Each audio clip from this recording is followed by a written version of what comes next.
мысалға мына жігітті мақтап жүрсе бар ғой, орнынан тұрмай құлап қалады. Алтын адам сияқтысыз. Құдайға шүкір жағдай жақсы, иә. Халықтың жағдай жақсарды менімше. Қанша қойыңыз бар? Мен 1000-ға жуық бар. Әнекей, мәссаған. Есектің етін жейсіздер ме? Жоқ. Айтатын. Бір сиыр, бір түйе жеп қоясыздар ма сонда бір қыста?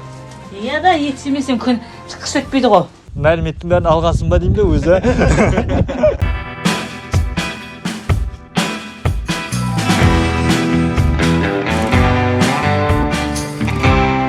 Ассалаумағалейкум жолаушыларым. Бұл бар қазақтың басын бір YouTube арнаға біріктірген жалғыз жолаушы жобасы. Біз көз тимес екеуміз Өзбекстанға Кеңмық ауданына сапар шеккелі жатырмыз. Ол жақта ең бай қазақтар тұрады екен.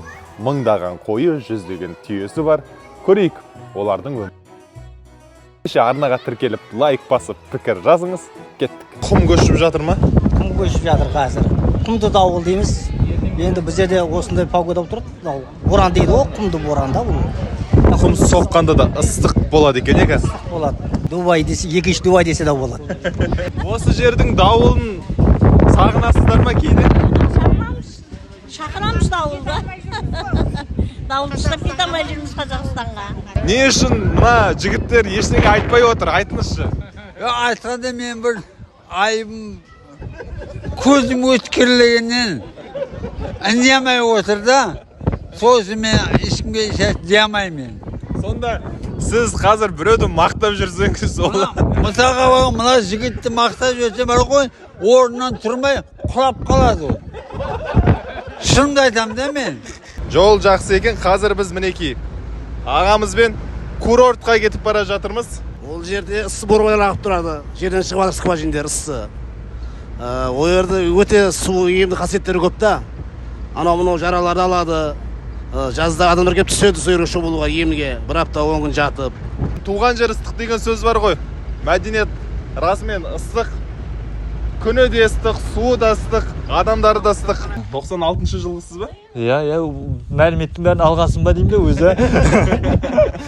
Ауылдан. Көп мәлімет алдық. Иә, 96 жылғымын. Иә. Әлі бойдақ деп қаттейді. Өзін Навайранда істеймін бірінші сияқты. Біздің көрерменнің арасынан мүмкін қыздар да бар шығар. Өзіңіз танысыз. Мүмкін. Ол жағы мүмкін. Табылар. Жағдай жақсы жерде. Ол жағын сөйлескенде айта береміз ғой енді. Камераға айтпайды жағын, мәкенсіз да. 93-тік, 438, 46, 96. Өлдірдім ба? Бойда қыздар болса хабарласын деп па? Мен бағанадан бері таң қалып сұрап жатырмын. Кезінде кондиционер жоқ кезде қалай күн көрдіңіздер үйде деп ше. Сөйтсе дәріше деген дүние бар екен. Үйдің төменгі жағына ашық жері болады. Осы арқылы жел кіріп тұрады мінекей. Кондиционердің орнын басқан кезінде. Мына үйдің іші тура сап салқын және ауасы қандай таза. Жүгері. Жүгері, иә? Бұл жүгеріні Малға, сиырларға береміз. Ысыдан, шамалдан жел қатты тұрып, көріп қалған. Қатты ыстық болды, өте қатты ыстық болды. 60-65-ке дейін барды температура. Жантақ па? Жантақ жаңадан еккенбіз, сол шығып жатыр. Жүгері шығып жатыр. Ақ жүгері. Жауып қойып жатырмыз. Шымшық жеп қояды. Есектің етін жейсіздер ме? Жоқ. Айтатын. Бұл сонда қалай көбейеді деймін да? Мен көремді әрбір үйде бір ғана есектен деймін да? Сонда қалай көбейеді бұлар? Ол көбейді да өзі. Бір есекті қанша уақыт мінесіздер? 7-8 жыл мінеміз. Ал өлгеннен кейін жерлеп тастайсыздар ма? Иә. Көміп тастаймыз. Өлгенін көрген жоқпын өзім. Қой жіберемін өзі барып. Жасап бағасын. Сонда 7-8 жыл мінесіздер, сосын кейін бостандыққа жібересіздер. Ары қарай өз күні өз көреді. Шампуньның рек. Шампунь. Şambadan ekran olsun da. Onların saudası olsun.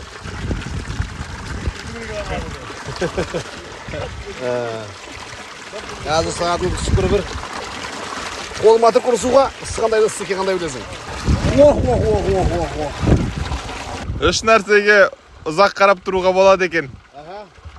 Біріншісі оттың жанып тұрғанына дейді. Одан кейін судың ағып тұрғанына дейді. Және сіздің сол суға түсіп жатқаныңызға ұзақ қарай беруге болады екен.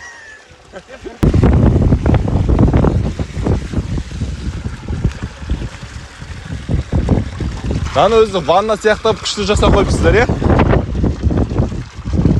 Мәссаған, ыстық қой мынау, мә. Осылай біріне алдымен аяғымызды біраз денемізді үйретіп алмасақ, бұл жақта мінекей тері ауруы деген мүлдем жоқ. Мәссаған, ыстығынай, ыстығынай, ыстығынай. Ой, ой, ой.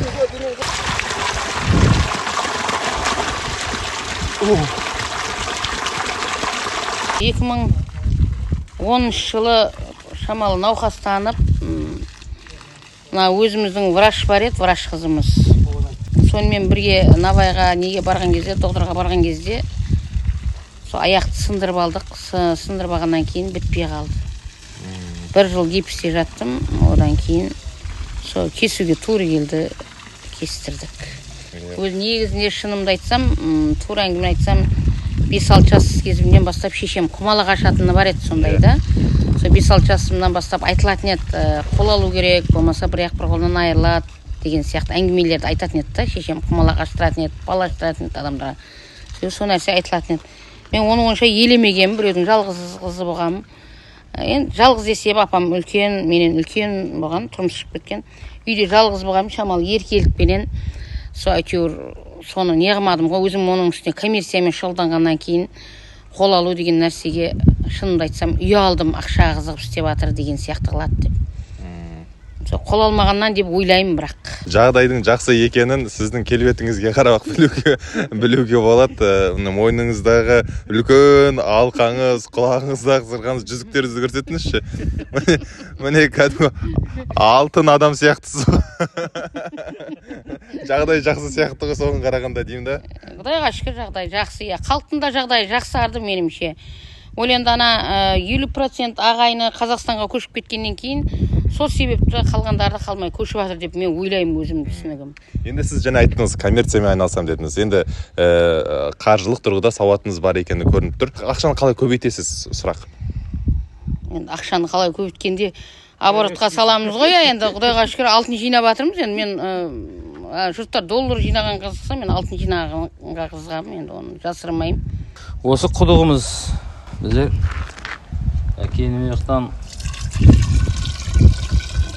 су алдырып, су әкеп, осы құдыққа құйдырып, осы құдықтан алып ішеміз, ішімдік суымызды. Сонда су Кенемектен келе ма? Кенемектен келеді. Оны осында құясыздар? Құямыз. Айына бізде Кенемектен су да, газ баллон да айына кеп тұрады, уақытылы. Қаншадан бағасы судың? Тоннасы 80 мыңнан. Қазақстан, мені күтіңдер, мен чемпион болып барам әлі. Қанша қойыңыз бар? Мен 1000-ға жуық бар. Мәссаған, Алла тіл көзден сақтасын. Бұл атаңыздан қалған мұра ма? Иә, ата-бабамыз сол мал шаруашылығымен айналысқан ғой. Әкемнің әкесі де мал бағып өткен 3 жерде. Құдайға шүкір, жылқы түйе де бар. Жоқ, ондай нәрсе жоқ. Ондайға жоламайсыз? Жоламаймыз өз малымыз өзімізге жеткілікті. Ағамыздың қара шаңырағы. Қараңыздар, үйдің төбесіне күннен энергия алатын панельдер орнатқан. Үй тоқпен қамтылады және артығын мемлекетке қайтадан сатады екен.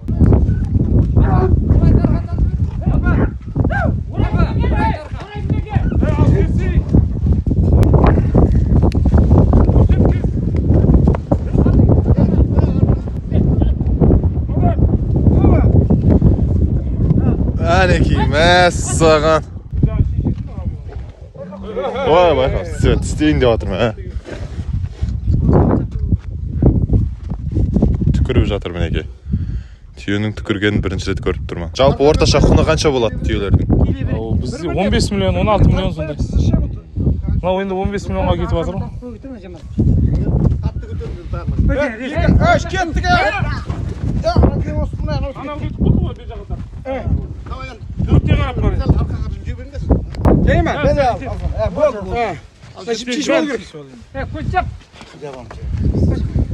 Жолаушыларым, мен өз кейіпкерлерімнен сұрап жатырмын ғой, қалай баюға болады деп. Олардың жауабы бір: ақшаны үнемдеп, ақылмен жұмсау керек дейді. Ендеше ақшаны үнемдеу жолында Aviasales KZ-ті пайдалансаңыз болады. Онда әлемнің кез келген түкпіріне арзан ұшақ билеттері бар. Қосымшада демалыс деген медиа бөлім бар. Саяхатшыға қажет барлық кеңестер табылады. Төмендегі сілтеме арқылы Aviasales KZ қосымшасын орнатып, ақшаңызды, уақытыңызды үнемдеңіз.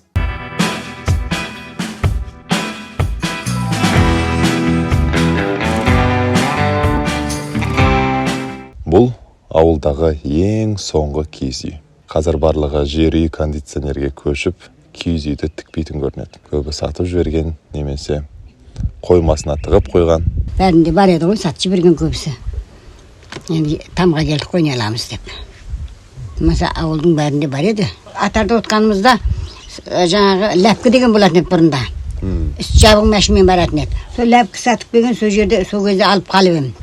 Неше жылдан бері келатыр. 50 жыл десем өтірікші болмаспын. Жылқының етін бұл жақта көп жемейді екен, өйткені мына отынның қуаты мықты. Ал оны жеп өскен жылқы өте андай қуатты болады. Сөйтіп оны жесең жылқының етін 40 жылға ауруларың шығады дейді. Басың ауырады, давлениең көтеріледі. Бұл жақтың ыстықтығын сізге айтайын. Кондиционердің өзіне кондиционер керек қой міне. Әйтпесе мына шатыр болмаса, бұл кондиционердің өзі ыстықтап қалады. Шаңнан зашты да бұл, шаңнан.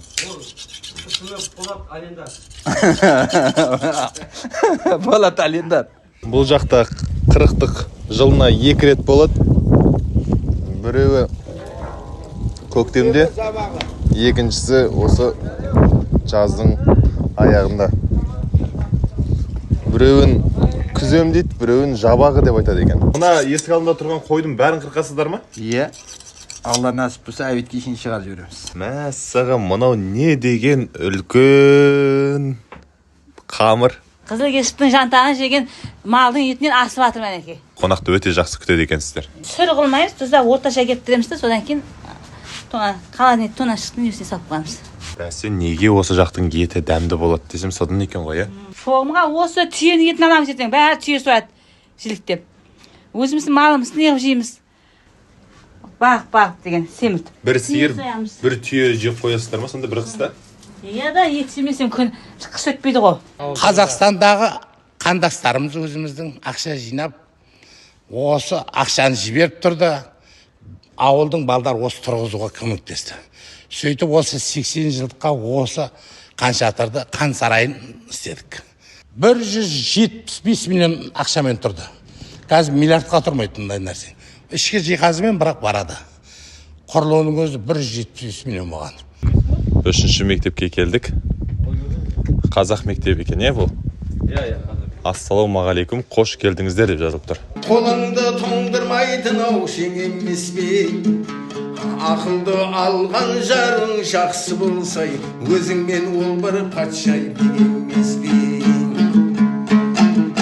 Құда мен құдағайың жақсай болсай, дарияда қатар жүзген кем емес пе? Ақылды алған жігіт жақсы болсай, өзіңмен ол бір патшай деген емес пе? Көп жаса. Сәлем салу бар бізде. Қайындеріне, қайын сіңілдеріне ат қою, қайнағаларына атын айтпау, абысындарының. Сондай үрдістер біздерде сақталып қалған. Бұрын біздердің дәстүрде көбіне алып қашу бар еді да.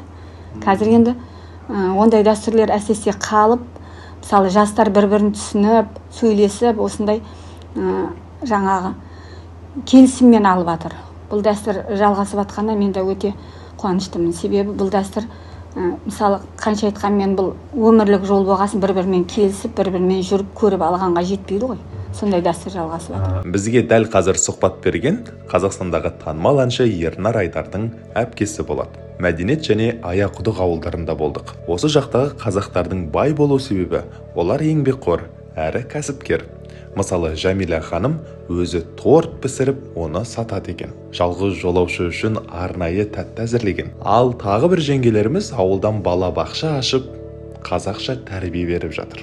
Міне, Өзбекстандағы бай қуатты қазақтардың өмірі осындай. Ұсамисын сарындың жан бауырын, амырашай күн кешкен алғауырын, не жаңалық әкелдің қалашақай, айта отыр ауылдан жаны бауырын, не жаңалық аман ба жұрт елдегі, аманмен көңілді мұң тербелі, өсіленіп жатыр ма кішкентай бар, қуанды ма ауылдың өлгендері.